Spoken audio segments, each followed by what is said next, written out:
Friends, good morning. स्वागत है आप सभी का हमारे यूट्यूब चैनल विक्की शर्मा 123 में। आज हम लोग पढ़ेंगे पूर्ण और अपूर्ण रूपांतरण में अंतर पढ़ेंगे। आज हम क्या पढ़ेंगे? तो आज हम पूर्ण और अपूर्ण रूपांतरण के बारे में अंतर पढ़ेंगे कि पूर्ण और अपूर्ण रूपांतरण से आप क्या समझते हैं। ये हमारा जो है ये फंडामेंटल ऑफ इटमोलॉजी यानी कीट विज्ञान के आधार का रिटन क्वेश्चन है, जो आपकी परीक्षा में कई बार पूछा गया है, ठीक ना। आज हम इसके बारे में चर्चा करेंगे। कह रहा है प्रश्न क्या कि पूर्ण एवं अपूर्ण रूपांतरण में अंतर बताइए। तो differentiate between complete and incomplete Metamorphosis, या रूपांतरण किसे कहते हैं, व्हाट इज मेटामॉर्फोसिस। या फिर कह रहा है कि पूर्ण रूपांतरण से आप क्या समझते हैं, उदाहरण सहित समझाइए। तो आज हम इसके बारे में चर्चा करेंगे। देखिए, सबसे पहले हम पढ़ेंगे कि रूपांतरण किसे कहते हैं। तो कह रहा है कि मेटामॉर्फोसिस यानी कि रूपांतरण ग्रीक भाषा के दो शब्दों मेटा यानी कि चेंज और मॉर्फ यानी कि फॉर्म यानी कि रूप से मिलकर बना हुआ है। इस प्रकार मेटामॉर्फोसिस रूप में परिवर्तन संदर्भित करता है, यानी कि जो मेटामॉर्फोसिस है वो रूप में अंतर को बताता है। क्या करता है? तो रूप में अंतर को बताता है। कह रहा है कि कीटों की यह विशेषता होती है कि वे जिस रूप में अंडों से निकलते हैं, कीटों की यह विशेषता होती है कि वे जिस रूप से अंडों से निकलते हैं वह रूप सदैव उनके प्रौढ़ से भिन्न होता है।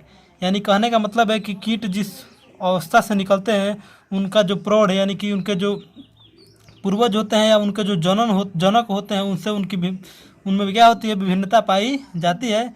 कीटों को अंतिम इंस्टार में पहुंचने के लिए उससे विभिन्न दशाओं या रूपों से गुजरना पड़ता है। कीटों जितने भी कीट होते हैं उनको अंतिम स्टार में पहुंचने के लिए विभिन्न क्या होता है, रूपों से गुजरना पड़ता है। इस प्रकार से कीट के जीवन चक्र में अंडे से लेकर प्रौढ़ अवस्था तक पहुंचने में, प्रौढ़ यानी कि जीवन के अंतिम पड़ाव तक पहुंचने में होने वाले परिवर्तनों को रूपांतरण कहते हैं, या भ्रूणोपरांत कीट वर्धन कहते हैं। क्या कहते हैं? तो किसी भी कीट को उसके जीवन चक्र में अंडे से लेकर प्रौढ़ अवस्था तक पहुंचने वाले परिवर्तनों को ही रूपांतरण कहते हैं। कीटों के विकास के समय अनेक बार त्वचा गिराई जाती है, यानी कि जैसे जैसे उनका विकास होता है अनेक बार उनकी त्वचा क्या होती है, गिरती है। अर्थात शरीर से पुरानी त्वचा फेंक दी जाती है। अर्थात क्या होता है कि शरीर से पुरानी त्वचा फेंक दी जाती है और उसके स्थान पर नई त्वचा आ जाती है। इस क्रिया को हम त्वचा निर्मोचन या निर्मोक उत्सर्जन कहते हैं। यानी कि कीटों के शरीर से पुरानी त्वचा के हटने और नई त्वचा के आने की प्रक्रिया को हम क्या बोलते हैं, तो त्वचा निर्मोचन या निर्मोक उत्सर्जन कहते हैं। निर्मोचन के बीच की कीट अवस्था को इंस्टार तथा दो निर्मोचन के बीच के समय को स्टेडियम कहते हैं। कारण कि निर्मोचन के बीच की कीट अवस्था को क्या कहते हैं, स्टार कहते हैं, तथा दो निर्मोचन के बीच के समय को स्टेडियम कहते हैं। फिर कारण कि पुरानी छोड़ी हुई त्वचा को निर्मोचित त्वचा हम कहते हैं। जो पुरानी वो लोग जिस त्वचा का त्याग करते हैं उस त्वचा को हम निर्मोचित त्वचा कहते हैं। और पुरानी क्यूटिकल को एपिडर्मिस से अलग होने की प्रक्रिया को एपोलाइसिस कहते हैं। एपोलाइसिस और इसिडाइसिस के बीच के अंतराल की नई अवस्था जो पुरानी अनिर्मोचित त्वचा के अंदर रहती है उसको हम फोरेट इंस्टार कहलाती है। क्या कहलाती है? तो वो फोरेट इंस्टार कहलाती है। कह रहा है कीटों में होने वाले रूपांतरण को 3 भागों में विभाजित किया जा सकता है। कीटों में जितने भी रूपांतरण होते हैं उनको 3 भागों में विभाजित किया जा सकता है। पहला होता है आपका रूपांतरण रहित, एक होता है रूपांतरण सहित, और आपका अगला आप आगे पढ़ेंगे कि पूर्ण रूपांतरण। तो सबसे पहले हम पहले के बारे में चर्चा करेंगे कि रूपांतरण रहित क्या होता है। तो इस प्रकार के कीटों के शिशु जब अंडों से निकलते हैं तो वे प्रौढ़ कीटों से मिलते जुलते होते हैं। या कि जो रूपांतरण रहित होता है, इस प्रकार के जो कीट होते हैं जो वो अंडे से निकलते हैं तो वे अपने प्रौढ़ कीटों से यानी कि अपने जनकों से मिलते जुलते होते हैं, तथा वे केवल आकार और रंग में भिन्न होते हैं। यानी कि वे उनका आकार और रंग क्या होता है, अलग होता है, बाकी सब कुछ सेम होता है। इस प्रकार के कीट बिना रूपांतरण वाले कीट कहलाते हैं, जैसे सिल्वर फिश। और इस प्रकार के कीट को हम क्या बोलेंगे, तो बिना रूपांतरण वाले कीट यानी कि रूपांतरण रहित कीट बोलेंगे, जैसे में आपका सिल्वर फिश होता है। अब कह रहा है कि साधारण रूपांतरण यानी कि सिंपल मेटामॉर्फोसिस।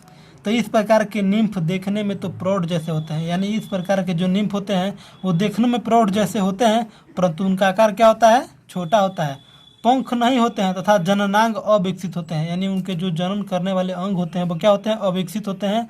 इसके विकास में केवल 3 अवस्था यानी कि अंडा, निम्फ तथा प्रौढ़ मिलती है। इन जननांगों के विकास में 3 अवस्थाएं होती है। एक होता है अंडा, दूसरा होता है निम्फ और तीसरा क्या होता है, प्रौढ़। तो निम्फ निरंतर निर्मोक करता हुआ रहता है, मोल्ड करता हुआ यानी कि निर्मोक करता हुआ रहता है तथा प्रौढ़ में बदल जाता है। और इस प्रकार का रूपांतरण समस्त बहिपंखी कीटों में पाया जाता है। बहिपंखी कीट का मतलब यानी कि वैसे कीट जिनके पंख क्या हो, बाहर होते हैं, जैसे आर्थोप्टेरा और हेमिप्टेरा और आइसोप्टेरा गणों के कीटों में इस प्रकार की क्या होती है, रूपांतरण देखने को मिलता है। कह रहा है कि इस प्रकार के रूपांतरण को हम अपूर्ण रूपांतरण कहते हैं या इनकम्प्लीट मेटामॉर्फोसिस कहते हैं।